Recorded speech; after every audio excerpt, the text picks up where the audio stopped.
This market has been pretty mixed in the last week. However, there is still quite a bit of attention on Stellar or XLM. But can you find Stellar on this chart? It's here at the bottom left, XLM. So it seems like quite unusual that there is still attention on the asset, as in the recent video got more than double the amount of views that the average video on this channel gets. And that's happening while XLM is very close to its equilibrium price. So this here is XLM in US dollars. The dotted line, that's just the long-term average price. And we are extremely close to that average. So is Stellar simply fairly priced without much upside potential, without much risk? Not necessarily, because when we look at the asset relative to Bitcoin, the picture looks very different. Have a look at this chart. This is Stellar relative to BTC. Long term, it tended to underperform, and we are currently at the upper end of the trading range. The tops are clearly lower. With every single run up, we tend to see less appreciation. And if we were to go down to the support level, Stellar could potentially underperform Bitcoin by more than 80%. But that could be seen as an opportunity. And here's how. Check out Bitcoin relative to Stellar. So now we're just flipping the chart. Bitcoin could outperform Stellar by 250%. Now what are we doing here? In order to get the performance that's shown in this chart, we would have to bet on a rising Bitcoin price, at the same time on a falling XLM price. So we're just trading the delta. We can do this, for example, on the perpetual futures market, right? We can bet on both directions. We can go long or short, and then we can do this relative to Bitcoin. Now, why do we want to do this relative to Bitcoin potentially? Not just directly short Stellar or go long Stellar. The reason is when we enter relative valuation shorts, we are canceling out the general macro, because when Bitcoin goes up, most altcoins go up. When Bitcoin goes down, most altcoins go down. So when we have one position that bets on rising prices and at the same time another position that bets on falling prices, that tends to cancel each other out. Thus, we're really just betting on the idiosyncratic movements. How is Stellar doing relatively speaking? And with relatively, I mean compared to Bitcoin. And that's the potential setup. We bet on a rising Bitcoin price and on a falling Stellar price. So is this a valid approach? My name is Gerhard. I've been in the crypto space for the last 8 years. I hit my first million 3 years ago, and I did this mainly through active altcoin trading. This is my performance over the last 2 years. So I'm currently at an all-time high. The reason why this is only the last 2 years, not the last 8 years, is because I didn't publish my trades in real time up until recently. Now, all of my trades, they are published over here on the pinned website down below. I don't think that many people in the crypto space are willing to be that transparent. This is all the closed trades. The open trades, they're of course available to the premium members. Now there's still a lot of hope for Stellar, as in the blockchain holds 2.3 billion worth of real world assets. But there are many narratives. There is the real world asset narrative, there's the privacy narrative, there is the payments narrative. People try to push their asset on X, for example here, is Stellar about to flip XRP? But a lot of this is just hype, right? Stellar is currently at a market cap of 6 billion. XRP is at 66 billion. So that would mean an outperformance of 1,100%. Here is Stellar relative to XRP. 1,100% outperformance would put the price over here. I'm not sure if that's that realistic. To me, it looks like Stellar is rather trading in a range versus XRP. So that's why there are the horizontal lines. Now the dotted line, that's the long-term average ratio of Stellar to XRP. If we were to go back just to that equilibrium, Stellar could still outperform by roughly 80% from here. By the way, if you're using X, formerly known as Twitter, then feel free to also follow the account of this channel. I publish data regularly over here. Make sure though that you follow the right account. So that is at BitcoinStrat. Make sure that you don't follow a fake account, because there are many on X. Now there's an interesting setup for XLM. This here is XLM relative to the altcoin market cap. So how does it outperform? How does it underperform relative to all other altcoins?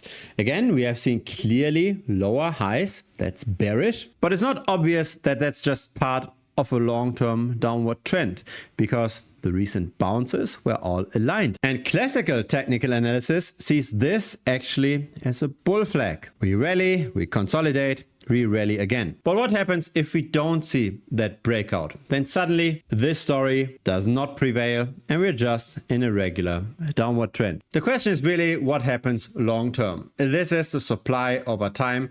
It expands by 7.1% over the next 12 months. That's much more than Bitcoin, right? Bitcoin supply expansion is only 0.8% per annum. But on the other hand, the usage of decentralized finance on the Stellar blockchain is growing. This is now DeFi measured in XLM tokens. Here is the same measured in US dollars. So the trend is clear. It's positive. There is more money flowing into the blockchain. However, have a look at the magnitude. It's currently at 220 million.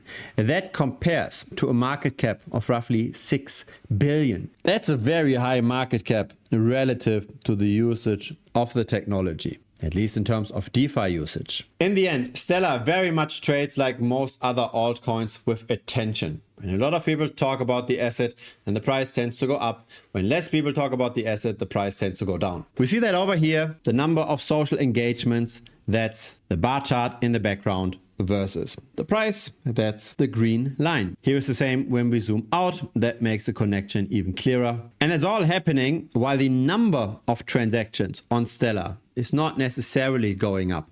Yes, the TVL measured in XLM and measured in dollars is going up, but interestingly enough, this is not translating into more transactions. It's just more capital. It is not more activity. Now let's have a look at the short-term traders, as in the people that trade perpetual futures, because they bet on the price with leverage, and that leverage just goes from one asset to the next. When an asset is highly levered, it tends to be high in price. When then that leverage moves to the next asset, the price tends to deflate. In the last 24 hours, we had 18 million worth of trading volume on the spot market. On the perpetual futures market, we had 94 million worth of trading volume. So much more activity on the perps. That then leads to a lot of liquidations during high volatility. So here's what I mean. This is the open interest. This is how many bets are currently made on Stellar. And there is clearly a connection here. When there is more trades and more open interest, the spot price tends to be high. Once the open interest goes down, there's less bets on the price, and the price tends to follow as well. And currently, open interest tends to rather decline again, and that's why the price tends to decline. Now let's run a back test with Bitcoin Strategy Analytics, so the platform of this channel. We are trading Stellar relative to Bitcoin. We try to figure out what are the best golden crosses, what are the best death crosses. And here is the result. The best combination is the 5-day plus 26-day simple moving average. That would have returned per annum 63% versus buying and holding. That's minus 3%. This is then how the performance looks like over time. So measured in Stellar tokens, that's here at the bottom. We tend to outperform most years, and that's how this looks like on a live chart. In other words, the 5-day simple moving average is currently below the 26-day. We recently got a death cross, and so Stellar is rather bearish going forward. That's at least if we take this back test seriously. And historically, that trading rule did work pretty well. And so that's in general my approach, right? I like to look at what kind of trading rules tend to work well. That's why we tend to outperform just buying and holding altcoins, why we make money in a market like this. We're also fans of betting on falling prices, right? For example, here we shorted layer 0 relative to Bitcoin. We bet on a falling ZRO price relative to BTC. This was the entry, this was the exit. That trade alone over 43 days made 40%. But what I like about this is that there's already a sample size of 184 trades. And on average, a trade made 5.1%. with an average holding duration of 26 days per trade. Most people got wrecked in this market, but since we use data, since we use statistics to time the market, we still continue to have an edge. Now, I cannot share all the trades that we currently have open, right? This is for the premium members. However, there is a pinned website in the comments down below if you want to get one of the free premium trades. So a trade that I currently have open and that most premium members have open as well, you can simply enter your details here. So you can either get this via Telegram, you just click on that button, or you scan this code, Alternatively, you can also get the trade via email. You just plug in your email. And besides the trade, you will also get a premium tutorial video that then explains how to properly set that up. So when we expect an asset to do worse than Bitcoin, how can we actually turn this chart into this chart and then set up the right risk management, make sure that the long-term return is still high enough while the risk is manageable. If it's your first time here, feel free to subscribe. I publish this regularly. A like would be very much appreciated as well. It helps the channel grow. See you next time. Cheers.